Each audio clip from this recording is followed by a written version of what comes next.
Boards and booze, booze and boards, drinks and beers, fight some hordes. Drank too much, forgot our swords, ran back home, filled our gourds, got drunk again, sang some chords. Boards and booze and boards, with Mickey and Jeb. Hey Mickey, what'd you eat at Thanksgiving? Turkey. What else, Mickey? Corn. What else, Mickey? Mashed potatoes. Well, everybody likes those. What else, Mickey? I had some stuffing. Stuffing, you say? Today's game is stuffed. Which has nothing to do with stuffing. But that's the kind of jokes you get from us. Yes, it is. But it does have everything to do with the artwork that looks like stuffed animals. Yep. So. It is a game by Certifiable Studios, which, if you've watched some of our other videos, we've done Endangered Orphans of Condolly Cove, and then... That's it, because he doesn't know what he's talking about. Well, I remember we got Who Goes There. I know. And we haven't done a video on that. I was thinking to myself, we're going with this, Jeb. We haven't done anything else from them yet. We just really like their stuff. Yeah, so we've got Who Goes There in the pipeline. Okay. And then Mickey back D6. So that's a bunch of games by them. And we have sugar ponies that we haven't shown yet. Okay, so Stuffed Stuffed was a Kickstarter that I backed based on the fact, like Jeb said, that Endangered Orphans was an instant hit for us. We really enjoyed that. You know, artwork thing for me, silly stuff for both of us. You know, quick gameplay, but it just kind of hilarious. Yep. The whole premise of your orphan getting eaten by the boogeyman. Yep. Whole thing just worked. You know, artwork, gameplay, blah blah, awful directions, but we worked that out. And then this popped up on Kickstarter. And then this popped up, so it was an instant for me because I am, until they prove me wrong, I'm a certifiable guy now, and I might be in an asylum because I'm certifiable.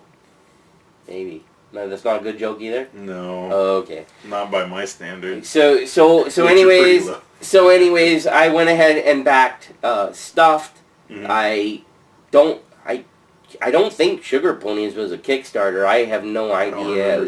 But I picked that up at the booth at PAX, and I'm not trying to be on too much of a tangent.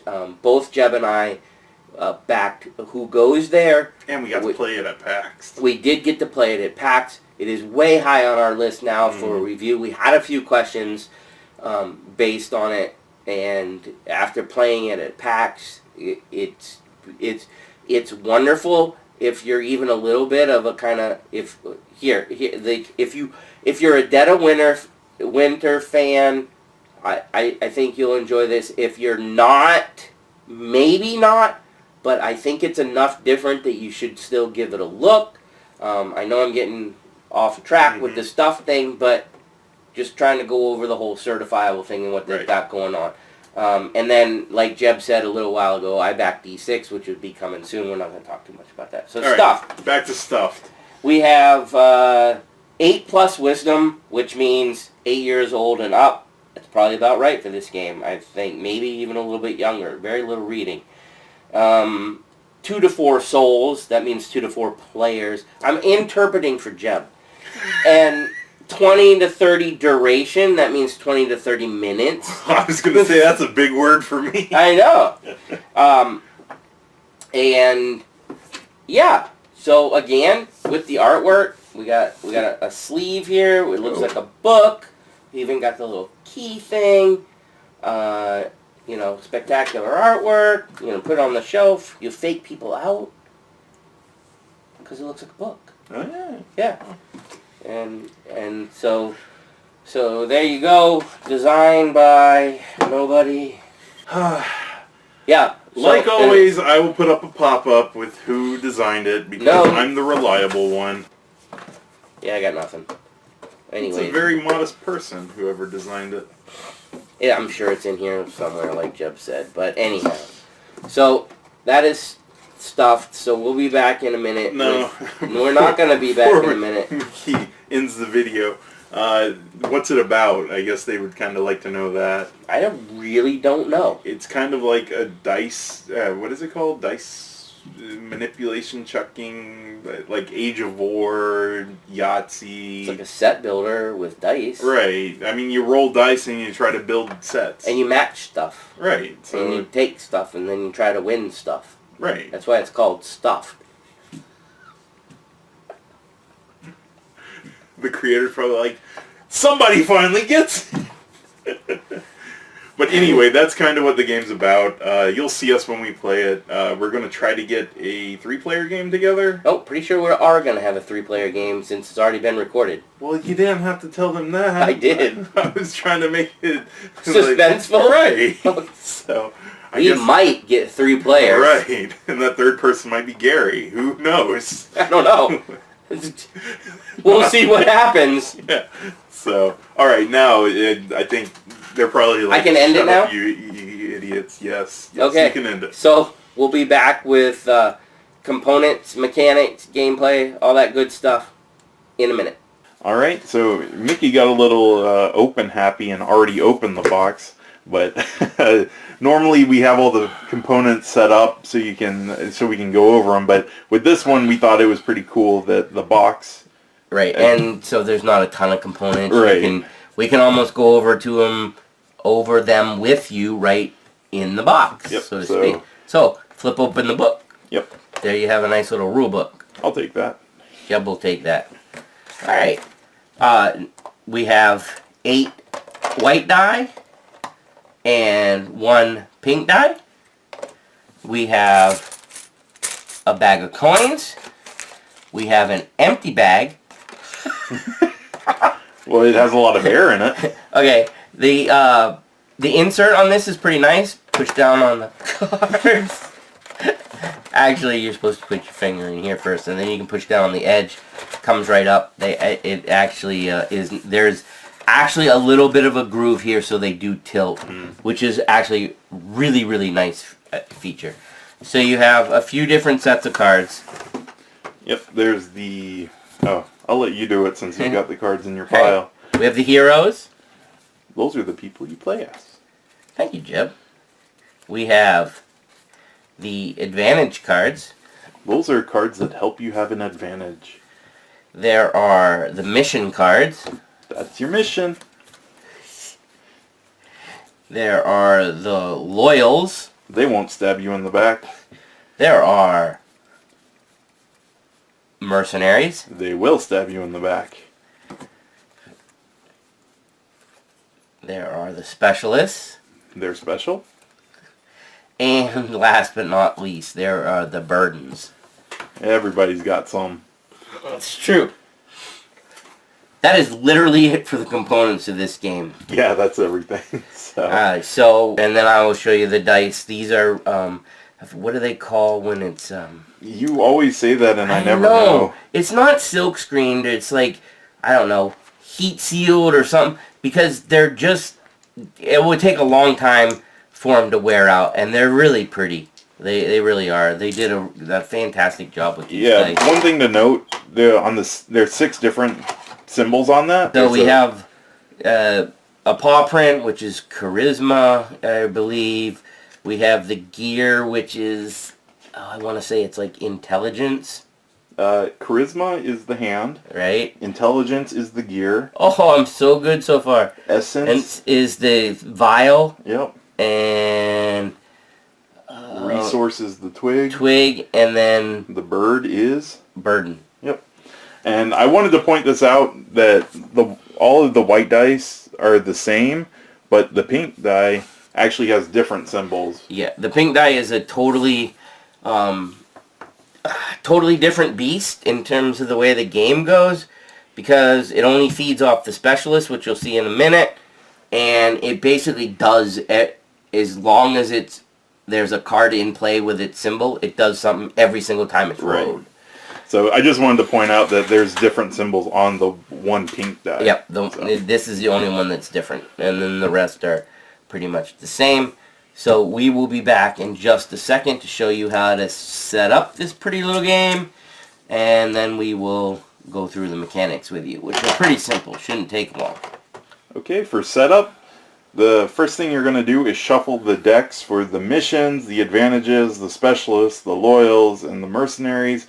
And you're also going to do the burdens if you use them. So pretty much all the decks are going to be shuffled except for the hero deck. Right. Because for one thing, the heroes are pretty much just for flavor. So pick your favorite looking character. Yep. And have at it, because the ability on each hero is exactly the same, and it's re-roll any dice. Yes. And I actually messed up. The first thing you're supposed to do is pick heroes. So. Which is fine. Yeah. So we're going to let that slide, Jeb. Alright, so there's actually a little diagram in the book of what the play area should look like, and we found it helpful to set it up like that. So, yeah, actually that's exactly the way we used it, so go ahead, Jeb, let me know what you want first. Advantage deck is going to be at the top. Alright, we're going to place the advantage deck here. Do I flip anything over yet, Jeb? No, but you want to pull it closer to you. I do, okay. Alright, next to it is going to be the advantage discard pile, so just leave that space empty. And then next you can put the mission card, which there's only one used in the game, so you're going to shuffle the deck. So shuffle the deck. And then the mission flip one. goes right here, so you can either just take a mission out, or you can just go like this and flip it on the top. Yep. Maybe you want to play multiple games or something like Whatever, that, and then you could like discard this and go to the very next mission or whatever. If you want to be strictly like the rules say, that's the mission, that goes out. Boom. Yep. Now you're good to go. Alright, then you got the Loyals deck, which is going to go under the advantage Loyals deck. are the yellow ones. We are going to put this right under the advantage, and we are going to flip over 2 of them. Oh, you might want to move all the decks up more. Okay. And you flip them 2 of them, like Mickey said. And then you are going to do the same thing with the Mercenaries. Mercenaries, the purple backs, and they look kind of like shady with the artwork there. Because they're shady. Mercenaries. And exactly the same thing. I'm going to flip over 2. Alright, and then, hey, guess what? The Specialist, you're going to do the same thing. Specialist is actually a pretty thin deck. Not very many of these. And there's a reason for that. And there are your Specialists. Now hold up a sec. There's one extra thing you got to do with the Take Specialist. that pink die, Jeb. Take that pink die and set it right there. Yep. That is not going to be used until somebody actually purchases a Specialist. And you are, with the exception of dealing out some cards, you are actually ready to play this game. Yep, you just need to put the coin, make a bank for the coins, and then put all the dice together, because that's... You need dice for the game. So there's your pool of dice. There is one other thing. If you are playing with burdens, you would shuffle the burden deck right now and give each player 2 burdens. And that's part of the part that I was talking about, with the exception of giving people some cards. Because you actually don't start... This is the advantage, as you can tell, is the thick deck. That's pretty much the main cards that get used throughout the game. Those will be in your hand. Right, exactly. The burdens are just kind of off to the side, and you need to... Well, it's a 3-player game, even though we don't have the 3rd player showing you how to set up. But so Jeb would get 2 cards, I would get 2 burden cards, and Gary's going to get 2 burden cards because he's going to play with us. Yep. So that's everything for setup. Yep, there you go. All right.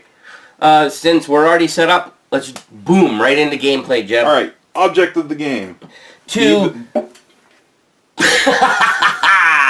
complete the mission. Be the first player one to do it. Yes. So the mission card is up top, and all you got to do is read what the mission says. Right. The blue part is kind of like the things you have to have. Yep. And then the symbols are the symbols you have to spend on your turn to acquire the mission and get it. So, for instance, with what you have seen us set up right here, this mission actually says requires at least 3 teammates and at least 1 must be a mercenary. So, what that means is throughout the game, you're going to acquire these cards. You have to get 3 of these guys, and 1 of them must be from this pile. once you meet that requirement, you can try to get this combination and win the game. Yep. Side note, if you're playing with the burdens, you have to get rid of your burdens before you can win the game. Yep.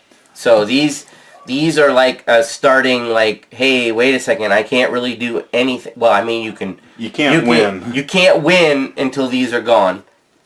Right. And for instance, I'll read you one of my cards. This one says worry.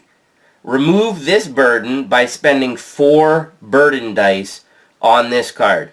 So at some point during the game, I would have to roll, and I'd have to get 4 of these guys during my turn, And then spend them, then I could discard that card. Yep. And remember, I have another one in my hand that says something totally different that I must also do before I can attempt to win the game. To win the game. Exactly. Alright, so on a player's turn, what you're going to do are these 3 things. The first thing is dismiss a teammate. That's optional. Optional. If you want to get rid of somebody, you got to do it at the beginning of your turn. Why would you want to get rid of a teammate? There's a mission that says you can't have them. Or you already have 2 and you think there's a better one and you want to swap out. Yes, there is a restriction. You can only have 2 of each type. Yes. So after you decide to do that or not, you are going to roll the dice. And when the game starts, there's only 8 dice to roll. Alright. What can I do with those dice? Whatever's available for you. So okay. There are heroes or teammates that you can activate their abilities. Yep. There are... You can spend 3 of the same symbol to get a coin. Or you could spend 4 of the same symbol to get an advantage card. The other thing you can do is try to make whatever grouping of symbols on the cards in the common area and try to buy that person. Right. So to elaborate on that a little bit, let's go over the kind of the stuff that you can always do. Alright, so Jeb mentioned 3 of a kind of a dice. If I roll 3 paws, I can get a coin. Alright, I would spend these, I acquire a coin. When you spin dice, put them off to the side and say that you spin them. Right. Okay. If I had rolled 4 of a kind, I can spend them off to the side. I can draw an advantage card. Here's an You can only have 4 cards in your hand at a time. Right. An example of an advantage card so you know what they do. This one says add 1 gear symbol to your roll. So basically, this card counts as a gear symbol. When you play it. When you play it. So there are all kinds of different things in this advantage pile. There are these white colored cards, and there are, which basically are an instant effect that help you. Yep. And there are also the red scroll cards. There we go. I think that's one. Flip it over. Yep. Alright, this one, if I played it at the end of my turn... That's the key. You can only play the red scroll ones at the end of your turn. Which is really weird, I guess because they're trying to say, to make it clear that it doesn't affect you. Yes. And I think that's the only reason. But it says, this example says, roll 1 less attribute dice. So, that means all your opponents, until it gets back to you, get 1 less of these to roll on their turn. Right. The red scroll ones affect everybody else, and then when it gets back to you, you discard the card. And it goes away. Okay, so those are basically the 2 kinds of cards. So they're, I don't know, for lack of a better words, they're like an ability card. Right. And so the other way that you can draw a card is you can spend 2 coins. Yep. If you cash in 2 coins on your turn, you can draw a card. And that doesn't matter when you do it. It doesn't doesn't affect your turn in any way. All right. Looking at the hand that Mickey has, he can't buy anybody in the board area. But if he pulls out his hero card, you can see that at the bottom of it, it says if he spins one of the paw prints, he can re-roll any dice. So Mickey doesn't like his hand, so... Put a paw print on it? Yep, that means it's spent. And I can re-roll everything. Yep, this one actually says he can re-roll whatever he wants. There are some that say re-roll the remaining unspent dice, so there is difference. Well, you're not allowed to re-roll spent dice anyways. But there are some that specifically say you can't re-roll, like, burdens. Right. I guess I was more going with you must re-roll everything that you haven't spent. So you don't choose which ones to re-roll. It's gotcha. Whatever's remaining. I see what you're saying. Spent. Yeah. No picking and choosing. Right. All right. Just be aware that you read the effect and it'll tell you what to do. So we're gonna play a little bit of pretend right now. I think, yeah. And you can look at this card here. Like, say I was trying to go after that giraffe. I think you got it. I got a twig, and I got a twig, and an essence, or whatever it's called, an essence. And look at that, I got a gear, and I got a paw. Yeah. That is about as lucky as I've ever been. I actually got every single thing I needed for that. So, guess what I would do? Spend. And then I would take this card, and I'll put them on... You put it adjacent to your hero. Right. Well, this is kind of flipped around. Well, not for you guys. I put adjacent to him. And now this is a teammate. Yep. Okay? And guess what? The teammate has an ability. This guy has re-roll any dice. Any dice. Same as this, but now I can trigger that ability on the twig. Yep. And once you acquire any of the cards from the middle, you immediately refill it. Boom. Now there's another guy out that can help.